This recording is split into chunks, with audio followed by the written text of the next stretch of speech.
बीते सालों भारत ने मेडिकल क्षेत्र में काफ़ी उन्नति करी है। नई नई तरह की जो दवाएं हैं वो भारत में खोजी गई, लेकिन इसी के साथ कई ऐसे भी हादसे हुए जिनका भुगतान भारतीयों को करना पड़ा, जिनका खामियाजा भारत के लोगों को भुगतना पड़ा। सबसे हालिया उदाहरण रहा ये हाल में हुआ जो कफ सिरप को लेकर जो विवाद था। मासूम बच्चों ने अपनी जानें गंवाई।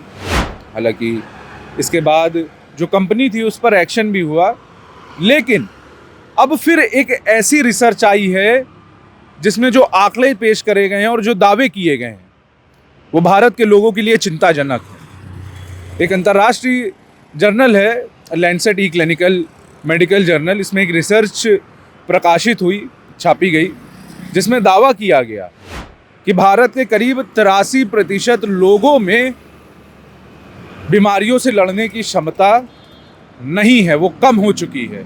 और ऐसा हुआ है एंटीबायोटिक दवाओं के गलत और ज़्यादा इस्तेमाल करने पर। अक्सर ऐसा होता है कि हम और आप या आम जो घर होते हैं, किसी को ज़ुकाम बुखार हो जाता है तो वो बिना प्रिस्क्रिप्शन के ही मेडिकल स्टोर से दवाई ले आते हैं और साथ में कहते हैं कि इसमें कुछ एंटीबायोटिक भी लगा कर दे देते हैं। एंटीबायोटिक इसलिए क्योंकि उन्हें लगता है कि एंटीबायोटिक से जो बीमारी है, जो कीटाणु हैं, वो एकदम से मर जाएंगे और जो दवा का असर है वो ज़्यादा तेज़ हो जाएगा। लेकिन इसके जो लॉन्ग टर्म साइड इफ़ेक्ट हैं वो अब देखने को मिल रहे हैं। ये जो रिसर्च करी गई है इसमें इसी को लेकर कई तरह के खुलासे किए गए हैं आंकड़ों के साथ और रिसर्च के साथ। इसमें एक नया टर्म सामने आया है जो एक तरह के बैक्टीरिया को दिया गया है, नाम है सुपर बग, जो इसका पूरा केंद्र है और जो भारत के लोग हैं उनमें जो रोग प्रतिरोधक क्षमता है उसको कम करने में सबसे बड़ा रोल इस सुपर बग का है। इस वीडियो में हम इन्हीं सब पर विस्तार में बात करेंगे और आंकड़े भी बताएंगे कि रिसर्च क्या कहती है।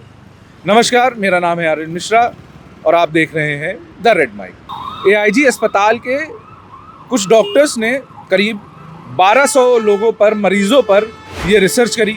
रिसर्च में 4 अलग देशों के मरीज शामिल करे गए, भारत, नीदरलैंड, अमेरिका और इटली। अब इनमें जब रिसर्च करी गई, जब इन पर तो पता चला कि भारत के जो मरीज थे उनमें सबसे ज़्यादा रोग प्रतिरोधक जो क्षमता थी वो कम थी। स्टडी में पता चला कि भारत में करीब 83% मरीजों में मल्टी ड्रग रेजिस्टेंट ऑर्गेनिज्म यानी MDRO पाया गया, जो कि काफ़ी चिंताजनक है। ये आंकड़ा काफ़ी बड़ा होता है। अब ये होता क्या है, ये सुपर बग क्या है, पहले इस पर बात करते हैं, फिर बताएंगे कि डॉक्टरों ने इस पर क्या कहा है, इस रिसर्च पर डॉक्टर ने क्या कहा है। मल्टी ड्रग रेजिस्टेंट ऑर्गेनिज्म यानी सुपर बग एक तरह का ऐसा बैक्टीरिया है जो दवाओं को शरीर में बेअसर कर देता है। यानी अगर मान लीजिए कोई व्यक्ति बीमार है, वो अपना इलाज करवा रहा है और उसको जो दवाई दी जा रही हैं और अगर उसके शरीर में सुपर बग मौजूद है तो जो दवाएं हैं वो बेअसर हो जाएंगी या फिर वो इतना कम असर करेंगी कि जो बीमारी 3 दिन में या 4 दिन में सही होनी थी वो 10 से 15 दिन का वक्त ले लेंगी। और ये करीब 83% जो भारतीय मरीज़ हैं उनमें पाया गया। अब इसमें भी 2 कैटेगरी हैं, वो भी हम आपको बताते हैं। भारत के मरीजों में जो मिले 70% जो बैक्टीरिया हैं वो ESBL यानी जिन पर आम एंटीबायोटिक दवाएं काम ही नहीं करती हैं, और 23% ऐसी हैं जिन पर आखिरी विकल्प की जो दवाएं हैं जो एकदम आखिर में दी जाती हैं, जब कोई चारा नहीं बचता, वो भी बेअसर रहती हैं। तो ये जो रिसर्च है, जो डेटा है, ये काफ़ी चिंताजनक है।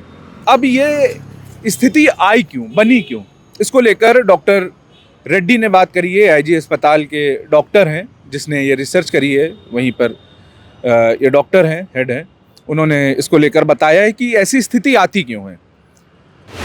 जो लोग बिना प्रिस्क्रिप्शन के एंटीबायोटिक दवा ले लेते हैं या एंटीबायोटिक दवाओं का गलत इस्तेमाल करते हैं या एंटीबायोटिक जो दवाएं होती हैं उनका कोर्स बीच में छोड़ देते हैं, इन सब कारणों के चलते ही ये स्थिति जो है लोगों में, भारत के मरीजों में सुपर बग जो है वो बढ़ गया। अब सुपर बग का जो असर है, जो नेगेटिव इफेक्ट्स हैं, वो क्या है। जो इलाज है उसमें जो दवाएं इस्तेमाल होती हैं उनका कोई असर नहीं होता है, रिकवरी बहुत ज़्यादा स्लो हो जाती है अगर दवा असर कर रही है तो। जो खर्च है, जो बीमारी को सही करने में जो खर्च लगता है, लागत लगती है, वो बढ़ जाती है। डॉक्टर रेड्डी ने बताया कि इनसे जो सुपरबग की जो स्थिति है इससे कैसे पार पाया जा सकता है, इनसे बचा कैसे जा सकता है। जो एंटीबायोटिक दवाएं हैं वो बिना प्रिस्क्रिप्शन के, बिना किसी डॉक्टर की सलाह के ना लें। अगर कोई कोर्स चल रहा है तो उसे पूरा करें।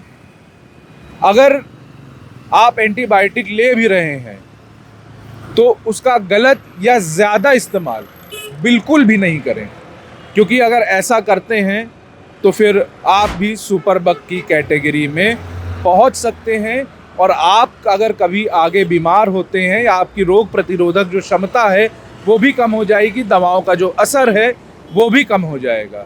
इसी के साथ ही उन्होंने बताया जो टीकाकरण है, जो वैक्सीनेशन है, वो समय समय पर करवाते रहें। साथ ही आपके आसपास या आपके घर में कोई पालतू जानवर है तो उसका भी समय पर वैक्सीनेशन ज़रूर करवाएं। डॉक्टर रेड्डी ने इसे एक नेशनल हेल्थ इमरजेंसी घोषित किया है। उन्होंने बोला है कि इस पे एक बड़े स्तर पर काम होना चाहिए, इसको लेकर नीतियां बननी चाहिए। जो अस्पताल हैं उन्हें भी इस पर कदम उठाने चाहिए, जो मेडिकल स्टोर्स हैं उन्हें सुपरवाइज करना चाहिए कि एंटीबायोटिक जो दवाएं हैं वो किस आधार पर बिक रही हैं। बिना प्रिस्क्रिप्शन के ये दवाएं जो हैं मरीजों को ना दी जाएं।